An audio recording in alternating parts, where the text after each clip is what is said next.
Well, it's Thursday, and the fear in regards to doing videos is slowly going away. And I was wondering, how does God have you face your fear?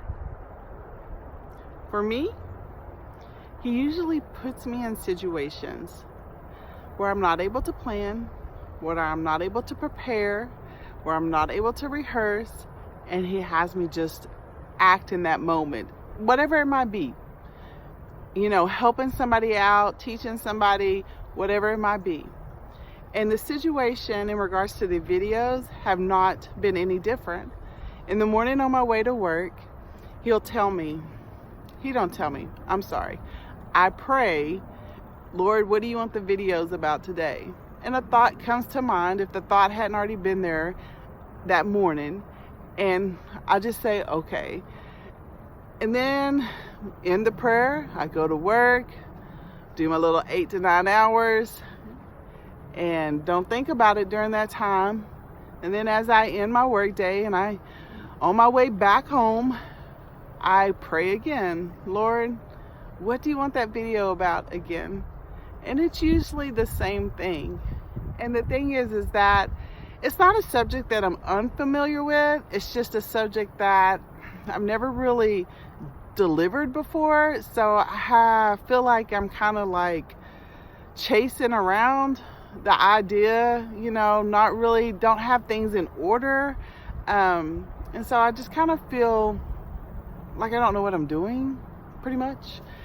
But the thing is that fear is driven by pride. So in order for my fear to be broken down, my pride has to be broken down. And one of the ways to do that is just to put me in a situation to where I'm not able to plan, because then I have to face the reality that I can't do this on my own and that I need Him to help me through. And I also have to face the fact that I'm not perfect, and people might say things, and people might not really think that what I say is all that great or anything like that, or that I might stumble around and they might make fun of me. But I have to get rid of that pride. And so that's one of the ways He does it is by putting me in situations to where I'm just kind of having to just go with it, and that can be challenging at times. So this time, what He gave me to talk about is really no different. So if I stumble around, just understand that I'm working through that pride, I'm working through that fear as I come to a place of total peace and reliance on Him. But one of the things that He brought to mind this morning was the idea of how we compare ourselves in various ways and to other people. How we want to judge our neighbor, or how we want to talk about our neighbor, but we forget to look at ourselves. So the idea that came to me was, like, say you're driving to your house. If you live in a house, maybe you live in an apartment, or maybe you live in a duplex, but the picture that I came to mind was a house. So say you're driving in a neighborhood and there's a house that's your neighbor, and you look at them and you look at their yard and you start talking about their yard and what they're not doing. Look at those bushes. They need to be trimmed. Oh, look at their grass. It's not even that green. If they would have just take care of their yard a little bit more, it would probably look a lot better. Look at those weeds in their yard. Boy, they need something to kill those weeds. And as you pull around and you come to your house, you might give the idea that you look inside, because you'll be like, oh, look at my grass. It needs to be trimmed, edged. It's been a long time since I've done all that. Edged, because the grass is going onto the sidewalk. And so, it needs to be edged. But then as you get out your car and you walk towards the front door, you miss the big brown bush that's dead in the midst of all the green bushes that are edged along your house. You miss the weeds that are sitting in your front yard. You walk in as everything is fine. But, and you think to yourself as you go in, well, I looked at the couple of pieces of grass that were, growing on my sidewalk, so I'm okay. I evaluated myself. I, did a little self-check, and that's all that's wrong with me. But my neighbor over here, however, has got this going on. They got weeds. Their grass is not that green. And, they really need some work. And it's funny to me how it can be various things. It's funny to me how we can always find what's wrong with our neighbor. Whether it be spiritual growth, whether it be their character, whether it be how they handle things, whether it be how they raise their kids or their marriage. And it doesn't just happen in neighborhoods, in your house. That was just the best picture I could give. It actually happens on social media. You're scrolling through your timeline and you see how your friend and her husband took this great picture together and they're all smiles, and you're just like, oh, she should have wore something different.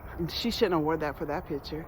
Or how about when you see somebody doing the same job that you do, but maybe the picture that they have on Instagram shows it to be more than what you're able to give. And so you start talking about their work and, well, he lies a lot when he does his work. So it's really, it looks nice, but it's really not all that nice. And we tend to do this a lot. And it's an easy way for us not to have to dig within our side. Just forget what I just said there, but to dig within ourselves. It's easier to look at our neighbor and say what all is wrong with our neighbor, instead of taking God's word and applying faith into what we see and saying, you know what, Lord, this is what I think might be going on, and I should pray for them and believe you have more for me. It's instead what we do is we criticize them instead of walking by faith. So I guess I just wanted to share that because I find that a lot in my own personal walk, where I have trouble obeying God is when it comes to looking at other people and what is going on with them. I have this idea that me and God are in my yard and it's just me and him, and that's all I need to worry about. And I have kids, and so I need to worry about my kids because they're in my yard and they're not out of the house yet. Well, actually, one is on his way. But so that's all I need to worry about to some extent. Whoever he has given me as my immediate family. Now, don't get me wrong. That doesn't mean I shouldn't help my neighbor, or it doesn't mean that I shouldn't be there for them. But as far as consuming myself that has taken me away from my faith, I don't need to be worrying about all that. I just need to be staying right here in my yard. But when I step out my yard, I find myself like the person living in a house, looking at my neighbor, and I can tell you everything that's wrong with them. And I forget to look within myself. And the damaging fact is that's hurting my faith walk. That's hurting my spiritual growth. That's hurting where God has taken me. And so I need to pray for God to give me strength to stay in my little yard and to pray for my neighbor and offer a hand when I can. And if I can't, because right now my yard is too much, then I just need to stay in my yard. And I just need to rely on God's word and trust him that he has whatever it is that is outside my yard.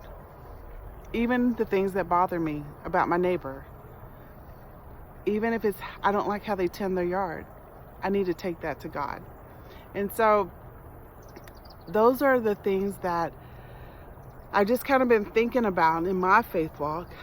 Where are the areas in my life that I'm getting outside my yard? And so I just ask that you and I pray for each other to stay in our own yard. And I hope you enjoy the rest of your evening. Bye-bye.